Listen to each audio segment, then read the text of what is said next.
when there's an eruption, sometimes the lava flow goes right through neighborhoods and destroys them completely or partially. This is one of those. I don't know what lava flow this was from. This might have been from a 1986 eruption. It could have been from 2018. There's no cell service where I am, so I can't really even look it up, but I'll put that information in. But in this situation, pretty much the entire neighborhood was destroyed, and people have rebuilt their homes right on top of the lava flow. And the roads were never rebuilt, but you're driving on lava rock, just crushed rock. And I wanted to show you how interesting it is out here.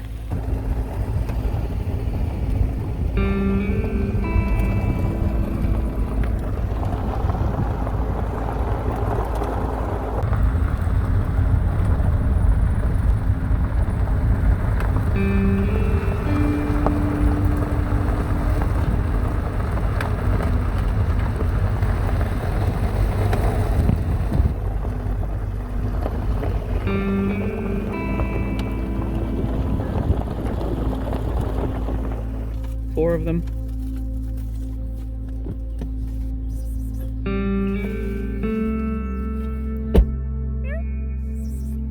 Yeah, they just built little shacks now. I guess obviously these houses disintegrated. Look at the burned out cars still. Put this stuff right on the lava. It's a cute little area. Do with what you have, I guess.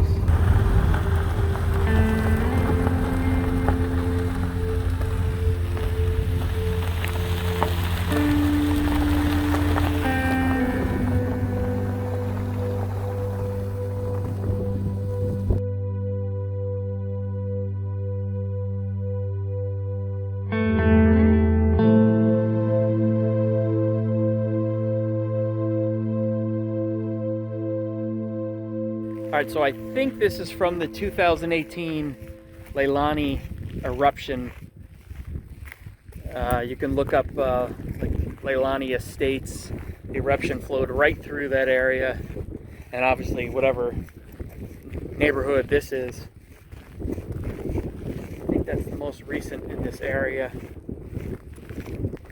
In fact, the inspection on that truck back there was 2018, so could very well be.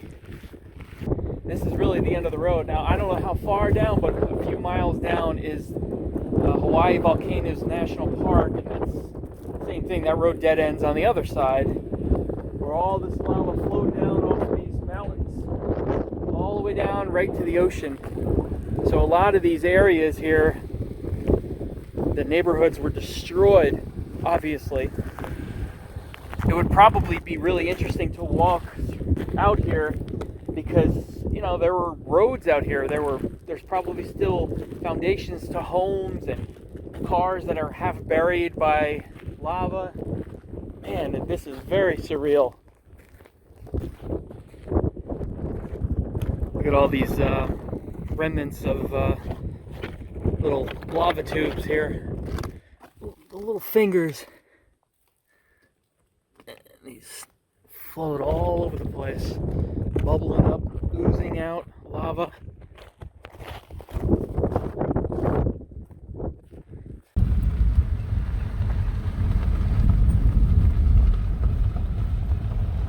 So this is the Kalapana Gardens, and the eruption actually happened in 1990.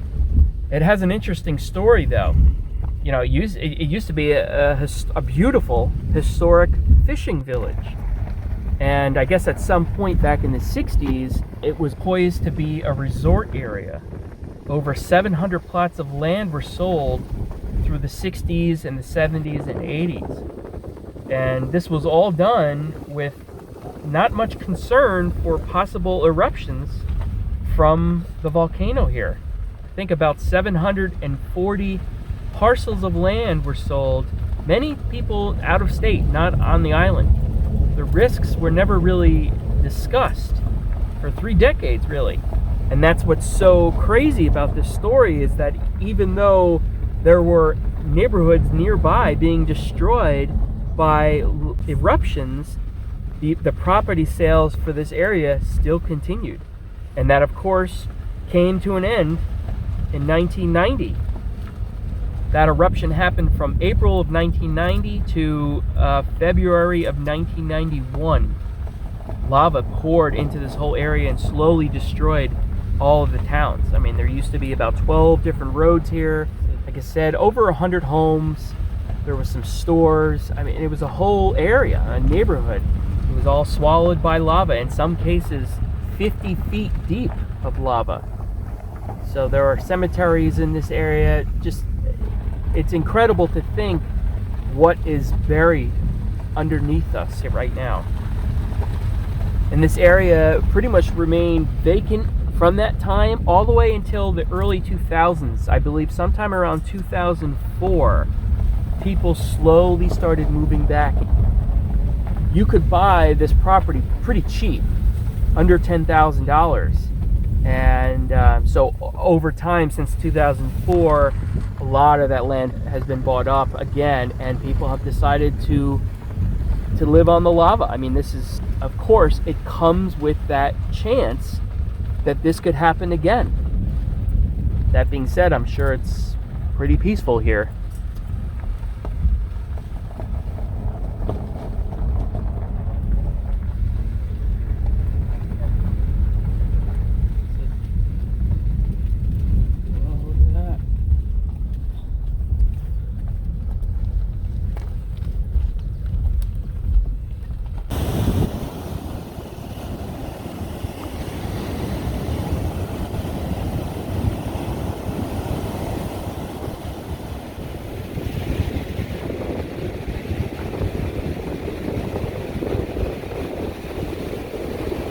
I figured it would be fun to show you where all that lava flow ended, right at the ocean.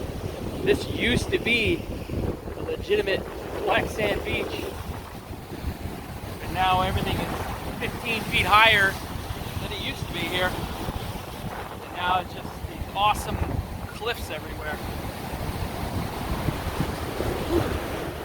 All right, I'm getting back on the road. There's all kinds of things around here, so who knows what I'm gonna find. See you in the next video.